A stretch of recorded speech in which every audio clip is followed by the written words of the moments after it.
Alright, तो यहां पे क्या है, टैक्स रेट्स है, टैक्स रेट्स पढ़ने वाले हम लोग। और टैक्स रेट मैंने बताया दो टाइप के होते हैं, नॉर्मल इनकम टैक्स रेट होता है और स्पेशल टैक्स रेट होता है। नॉर्मल टैक्स रेट और स्पेशल टैक्स रेट पहचाना कैसे जाएगा, ये अगर कोई भी tax rate income tax act में लिखा है, मतलब किसी सेक्शन में लिखा है, तो वो स्पेशल है।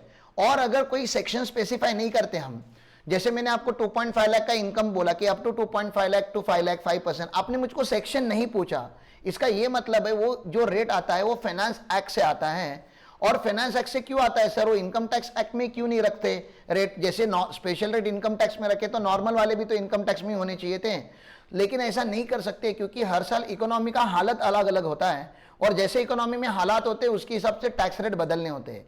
इनकम टैक्स एक्ट बदलना बहुत डिफिकल्ट हो जाता है क्योंकि उसका प्रोसेस जो है वो लेंदी है, पार्लियामेंट से अप्रूवल वगैरह लेना पड़ता है, प्रपोजल करने पड़ते हैं, तो it is a time consuming process. और बजट जो होता है देश में वो वैसे भी हर साल बताना ही है, तो इन्होंने टैक्स रेट्स को बजट से लिंक करके रखा हुआ है। तो जैसे बजट आएगा, बजट मतलब क्या, इंडिया क्या प्लान कर रहा है, कितना स्पेंड करने के लिए प्लान कर रहा है, उसके हिसाब से वो लोग रिवर्स बजट बनाते कि कितना टैक्स कलेक्ट होना चाहिए, और जितना टैक्स कलेक्ट होना चाहिए उसके हिसाब से उस साल के टैक्स के रेट होते हैं। तो बजट का और टैक्स के रेट का डायरेक्ट कोरिलेशन है, और इसलिए उन्होंने टैक्स के रेट्स को बजट में ही रखा हुआ है।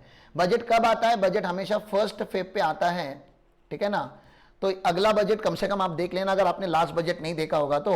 बजट के दिन मार्केट वगैरह बहुत इंटरेस्टिंग होता है, it is a interesting day. आपको बजट के दिन हमेशा छुट्टी लेके देखना पड़ेगा कि फाइनेंस मिनिस्टर देश को किस एंगल से देखते हैं, and that is the angle that you should be looking upon. क्योंकि न्यूज चैनल वाले जो होते हैं ना उसको बहुत अलग अलग तरीके से दिखाते हैं, लेकिन फाइनेंस मिनिस्ट्री कैसे देखती है, गवर्नमेंट ऑफ इंडिया इस चीज को कैसे देखती है, और फिर उसका जैसे अभी लास्ट बजट में निर्मला सीतारमण ने टारगेट दिया, we should become a 5 trillion economy. Currently we are somewhere around 2.9 trillion economy.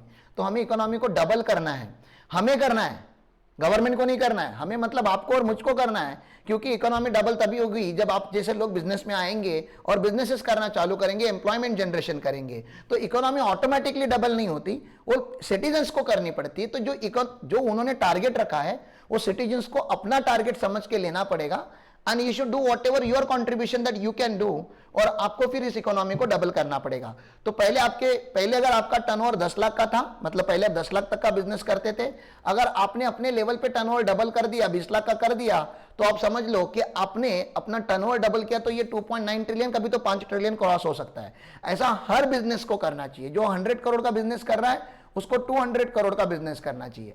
अब आप बोलोगे सर अब हर बंदा तो बिजनेस तो डबल कर नहीं सकता एक साल में, इसलिए हमें नए बिजनेसमैन की भी जरूरत होती है जो इसके पहले इकोनॉमी में एग्जिस्ट ही नहीं करते थे।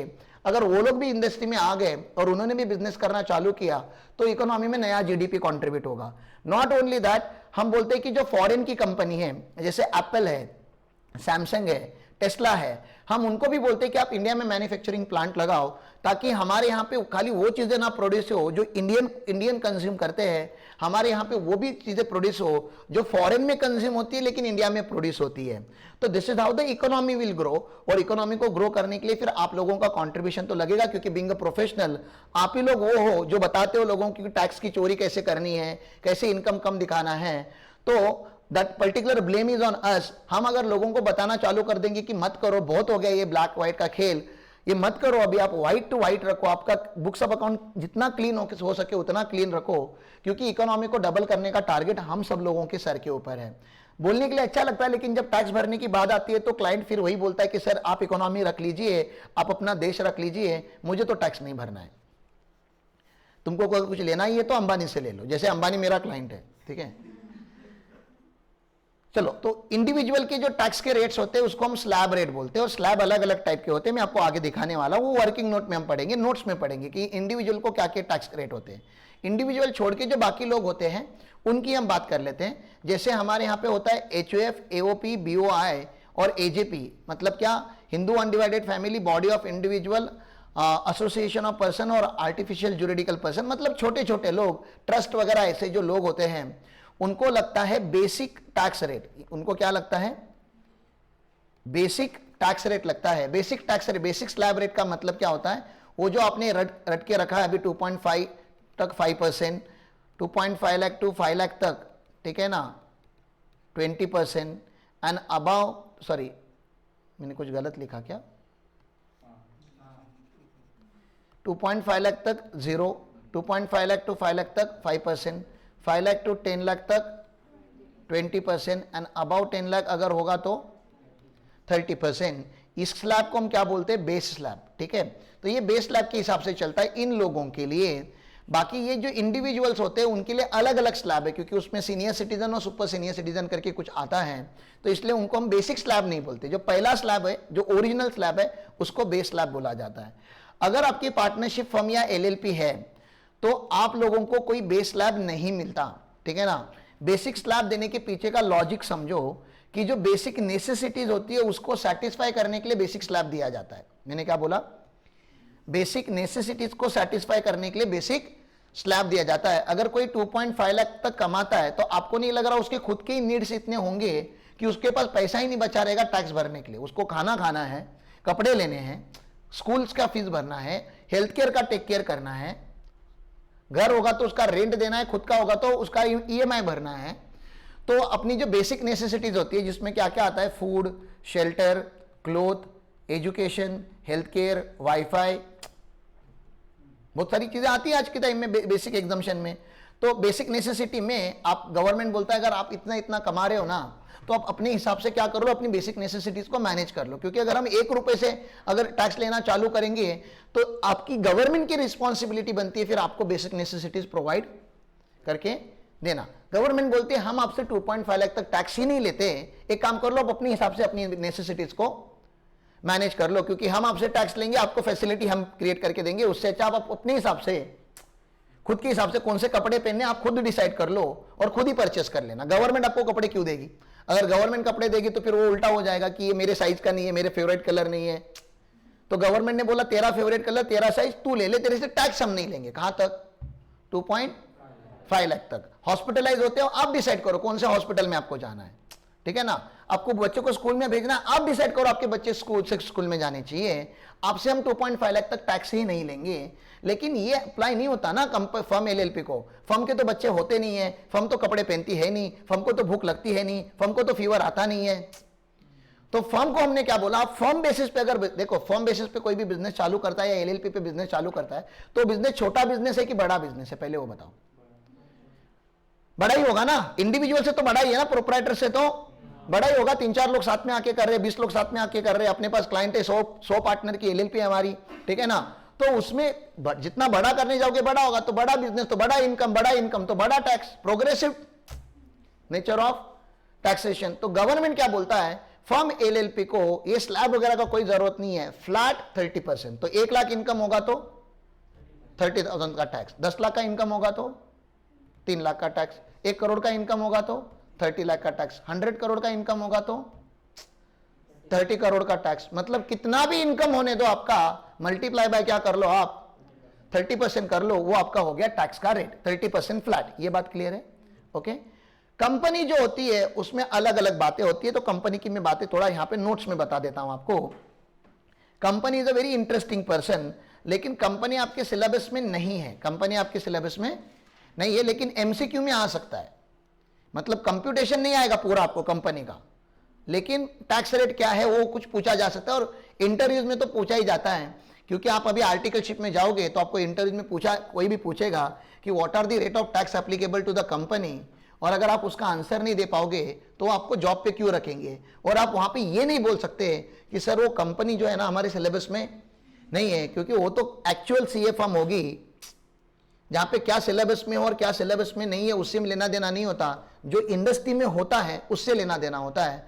तो they expect you to know more than what you should know as per your syllabus, and you are meant to know more than what is there in syllabus. ठीक है ना। तो आप लोगों को यह समझ में आना चाहिए कि कंपनी के बारे में होता क्या क्या है। तो कंपनी पहले तो 2 टाइप की होती है, एक होती है डोमेस्टिक कंपनी और एक होती है फॉरेन कंपनी। डोमेस्टिक कंपनी का जो है ना वो डेफिनेशन है लॉ में। ठीक है ना। डोमेस्टिक कंपनी मतलब इंडियन कंपनी नहीं, इंडियन कंपनी भी इसमें होती है और एक फॉरेन की कंपनी होती है जिसका मैनेजमेंट इंडिया में होता है, ऐसा कुछ तो हम बात करेंगे आगे जाके। लेकिन domestic company is a bigger term than Indian company, इसका डेफिनेशन है लॉ में। फॉरेन कंपनी का डेफिनेशन फिर नेगेटिव में लिखा गया। फॉरेन कंपनी का डेफिनेशन कैसे लिखा गया? नेगेटिव में। Any company other than domestic company is a foreign company, और company which is not a domestic company is a foreign company, आप जैसे भी बात कर सकते हो कर लो, ठीक है ना। बोलो ज्यादा टैक्स किससे लेना चाहिए? फॉरेन कंपनी से। ये तो बराबर है, क्योंकि अपनी कंपनी तो डोमेस्टिक होती है ना, पहले तो फॉरेनर को लूटो। ये मेंटालिटी चेंज होना चाहिए इंडिया में, ये गलत मेंटालिटी है, ठीक है ना। I totally disagree with this particular mentality. एक तो तुम फॉरेन कंपनी के पास जाके भीख मांग रहे हो कि हमारे देश में बिजनेस लाओ, तुम टेस्ला के पास जाके बोलते हो इंडिया में प्लांट लगाओ, एप्पल के पास जाके बोलते हो इंडिया में प्लांट लगाओ। क्यों? हम आपसे 40 लेंगे। हम आपसे कितना % लेंगे? क्योंकि हमारी इंडिया में ऐसा, आप ये तो ठीक है, तो इनकम टैक्स से ये तो वो लोग इंडिया में बिजनेस करने आए तो हम उनसे टैक्स ज्यादा लेते, वो तो चलो ठीक है। आप देखो कि कभी भी आप पार्क में चले जाओ, जू में चले जाओ, प्लानिटोरियम में चले जाओ, आप कहीं भी ऐसे माउंटेन या ट्रेक पॉइंट पे चले जाओ, इंडियन लोगों का जो रेट होता है वो 100 रुपये एंट्री टिकट होता है, ठीक है ना। और फॉरेनर्स के लिए 500 रखा होता है। क्यों भाई?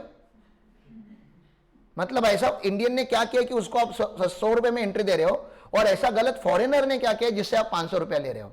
मैं ये नहीं बोल रहा हूं कि उनसे कम लो, गिवन अ चॉइस आपको फॉरेनर से कम लेना चाहिए, क्योंकि वो उसके देश से यहां तक ट्रैवल कर आया वो देखने के लिए, वो आपके लिए इकोनॉमी बढ़ा रहा है, आपके लिए कंजम्पशन बढ़ा रहा है, उनको आपको कंसेशन देना चाहिए। नहीं देना है, कम से कम फेयर प्राइस तो रखो, आपका भी 100 उसका भी 100। लेकिन क्या इंडियन मेंटालिटी जो है ना, बाहर वाले लोगों को पहला लूट लो, ठीक है ना। और ये इधर ही नहीं है, मुंबई में आप चले जाओ, आप मुंबई के नहीं हो, आपको ऑटो रिक्शा टैक्सी ड्राइवर से लूटना चालू करेंगे, ठीक है ना, स्टैंड के बाहर, क्योंकि उनको पता है कि आप यहां के नहीं हो। आपके बात कर, जैसे आप पूछोगे ना भैया बांद्रा जाओगे क्या, उनको पता चल जाता है कि आप मुंबई के नहीं हो, क्योंकि मुंबई के लोग ऐसा बातचीत नहीं करते, वो डायरेक्ट घुस जाते हैं। हाँ, उनको आदत है। हाँ, तो मुंबई की कुछ अलग ही एक लैंग्वेज होती है जो मुंबई के लोगों को ही पता होती है, एक अलग से बिहेवियर होता है, ठीक है ना। और मुंबई के लोग ऐसा इधर उधर देखते नहीं रहते, बाहर से कोई भी आता है तो आपका बॉडी लैंग्वेज ऐसा होता है कि आपको सब देखना होता है, ठीक है ना। तो वो लोग पहचान लेते हैं कि ये बाहर का है, और जैसे आपको देखते ना उनके अंदर ही अंदर एक मुस्कान आ जाती है, आज इसको आज लूटेंगे भाई, आज हम मटन खाएंगे आज घर पे, ठीक है ना। तो ये ऐसा गलत है। I don't agree to this particular thing. देखो कभी कभी कुछ चीजों से मैं डिसएग्री करता हूं तो आपको बता रहा हूं, लेकिन मैं फिनेंस मिनिस्टर नहीं है ना, तुम लोग बन जाओगे तो तुम बदल देना, ठीक है ना। फॉरेन कंपनी के और डोमेस्टिक कंपनी के रेट सेम होने चाहिए। लेकिन फिर गवर्नमेंट ने ऐसा क्यों किया? सर अगर आपको इतना बुरा लगता है तो गवर्नमेंट को तो अक्ल होना चाहिए ना, वो लोग को तो ऐसा नहीं करना चाहिए। कैसा होता है ना, ग्लोबल मैनेजमेंट पे या ग्लोबल टैक्सेशन में या इंटरनेशनल टैक्सेशन में सिंपल रूल है, you give me the benefit, I will give you the benefit. You put tax on me, I will put tax on you. You give me the concessional rate, I will give you the concessional rate. तो दो देशों के बीच में एक agreement होता है, उस agreement के हिसाब से रेट लगते हैं एक्चुअल में। ये रेट तो हमने ऐसे डराने के लिए रखा हुआ है कि देख तो अगर मेरे साथ अग्रीमेंट नहीं साइन करेगा ना तो 40% लगेगा तेरे को, तेरे देश की कंपनीज को। अब तेरा देश आए और मोदी अंकल के बाजू में बैठे और डिस्कस करे कि हमारे देश से अगर आपके देश में कोई बिजनेस लेकर आता है तो सर 10% पे टैक्स लगना चाहिए, और अग्रीमेंट साइन हुए हैं जहां पे 10% का टैक्स भी है। 10% का टैक्स बोले तो टैक्स हेवन हो जाता है, वो क्या हो जाता है देश हमारा? Tax haven. कुछ जगह पे हम 15% का टैक्स लगाते हैं, खाली 15% का टैक्स। 15% इज अगेन टैक्स हेवन। चलो कुछ नहीं तो कम से कम 20% तो लगाते हैं, लेकिन 40 कहां, 20 कहां? लेकिन उसके लिए आपका देश हमारे देश के साथ क्या करना चाहिए? अग्रीमेंट करना चाहिए। और अग्रीमेंट कभी वन साइड नहीं होता। आप अगर हमें कुछ देते हो तो हम भी आपसे कुछ, लाइक एक्सपेक्टेशन होता है ना, cross expectation, you give me something, I will give you something, ठीक है ना। तो वो चलता है वहां पे, तो वैसा रिलेशन। तो इसलिए हम अब ये मोदी अंकल वगैरह या फाइनेंस मिनिस्टर्स वगैरह ये लोग ट्रैवल क्यों करते रहते हैं एक दूसरे के देश में? अग्रीमेंट साइन करने के लिए, निगोशिएशन करने के लिए, कि हम दोनों की इकोनॉमी को कैसे हेल्प कर सकते हैं, ठीक है। वो सारी बातें होती है। चलो ठीक है, लेकिन रेट कितना है? 40%। वो याद रखो, क्योंकि वो अगर एमसीक्यू में आएगा तो 40% पे क्लिक करना है। आपके मॉड्यूल में एक 50% वाला भी पॉइंट है, लेकिन वो बहुत पुराना पॉइंट है तो मैं इग्नोर कर रहा हूं उस चीज को। 40% वाला आप याद रखिए। डोमेस्टिक कंपनी, अगर एग्जाम में वो लोग ने कुछ भी नहीं बोला, नथिंग इज मेंशन, कुछ भी नहीं, कोई भी इंफॉर्मेशन नहीं दिया, खाली बोला कि ये इंडियन कंपनी है, इसका टैक्स का रेट कितना है, तो जनरल टैक्स का रेट कितना होता है डोमेस्टिक कंपनी का? 30%। बाय डिफॉल्ट कितना देश का टैक्स रेट है?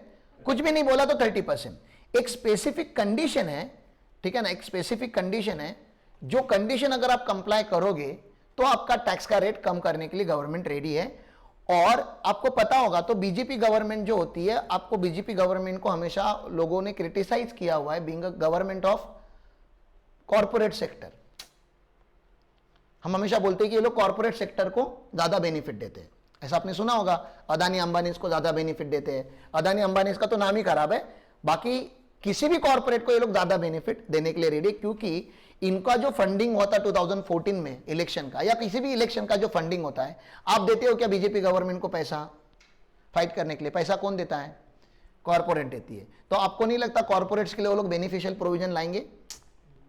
जो लोग उनको पैसे दे रहे हैं, तो एक लेवल पे ऐसा होता है कि पॉलिटिकल पार्टीज इंडिया का पॉलिटिक्स रन करती है, और रियलिटी ऐसा है कि पॉलिटिकल पार्टी के ऊपर भी जो होते corporates, actually corporates are running the country and they are not doing anything wrong, they are doing the business. और बिजनेस करना कब से गलत हो गया?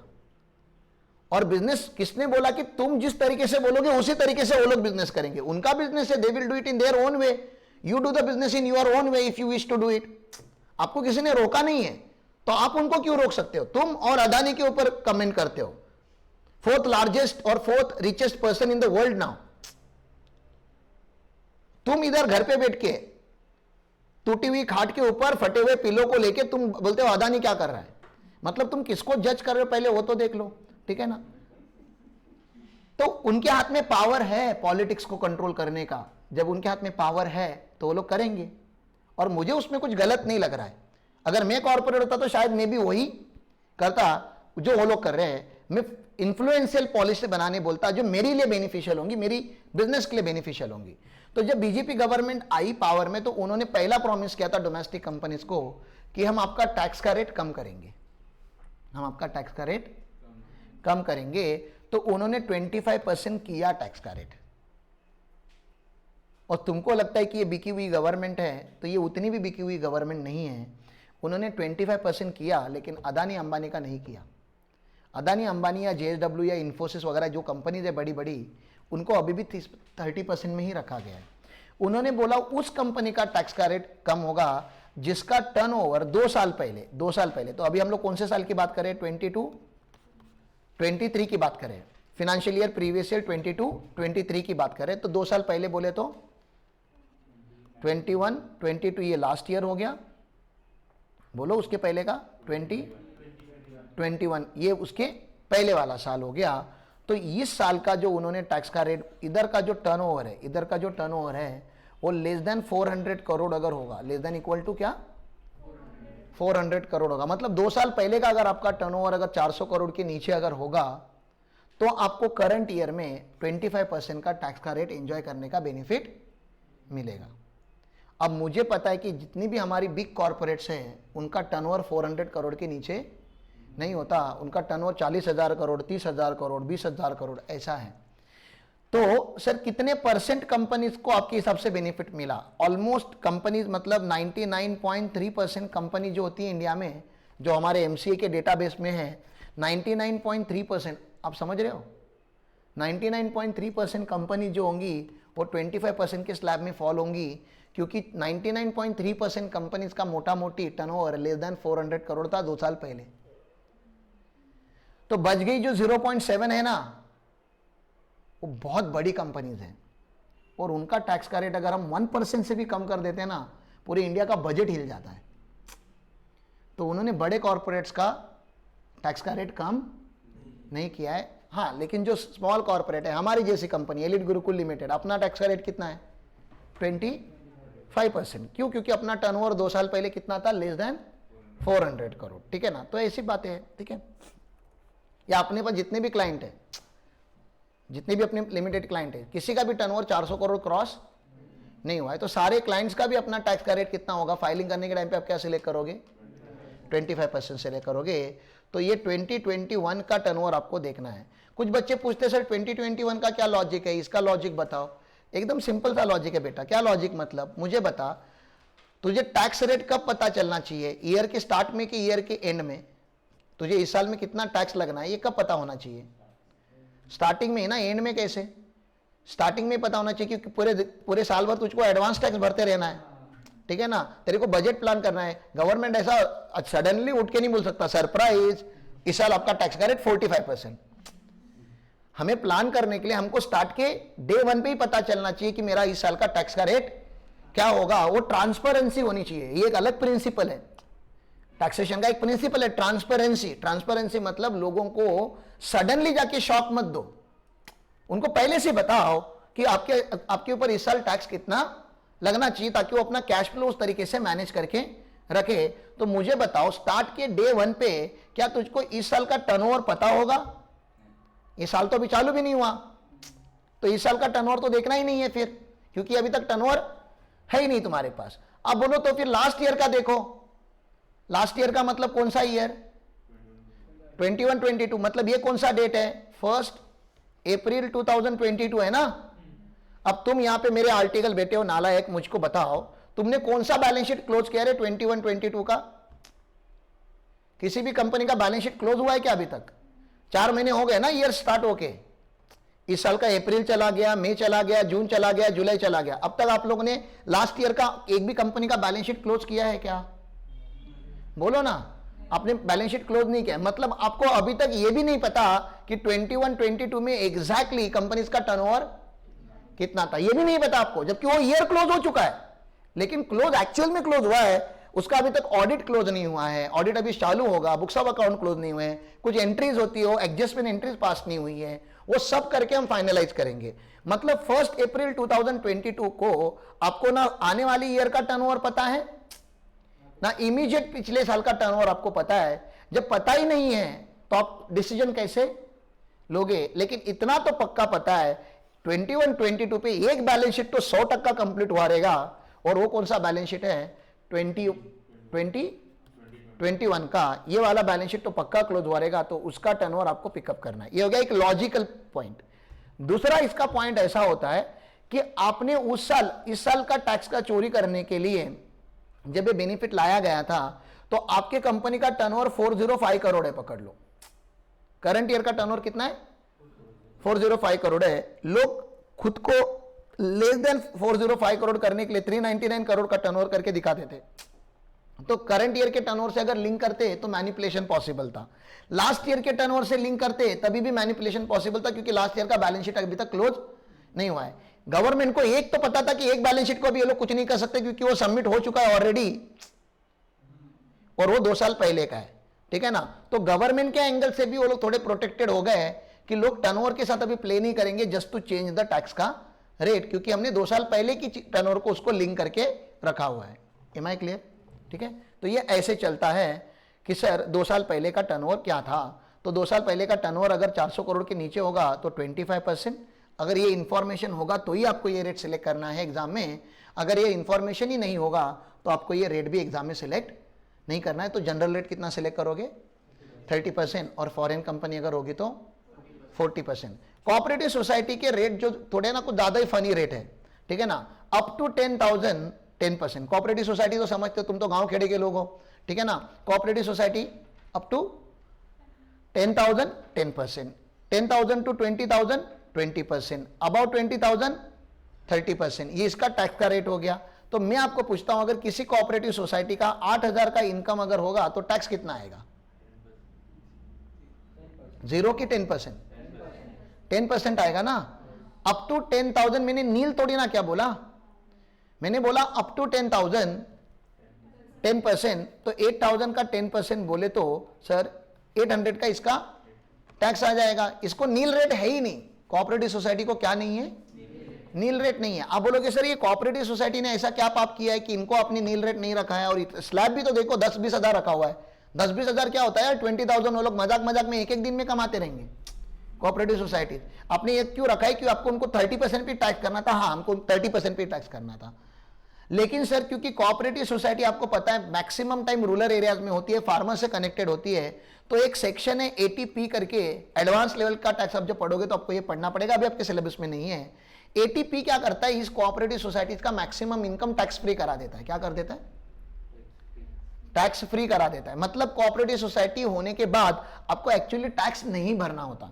जैसे आपकी डेयरी है तो डेयरी को टैक्स नहीं भरना है। क्यों नहीं भरना है? क्योंकि वो 80P में कवर हो जाता है। आप समझ रहे हो क्या? आप राइस प्रोसेस करते हो अपने फार्मर्स के लिए और उसको मार्केट में बेचते हो, आपका टर्नओवर 100 करोड़ का है, प्रॉफिट 20 करोड़ का है, आपको टैक्स नहीं भरना है, क्योंकि आपको 80P बचा लेगा, आपका प्रॉफिट कम कर देगा वो। मैंने क्या बोला समझा?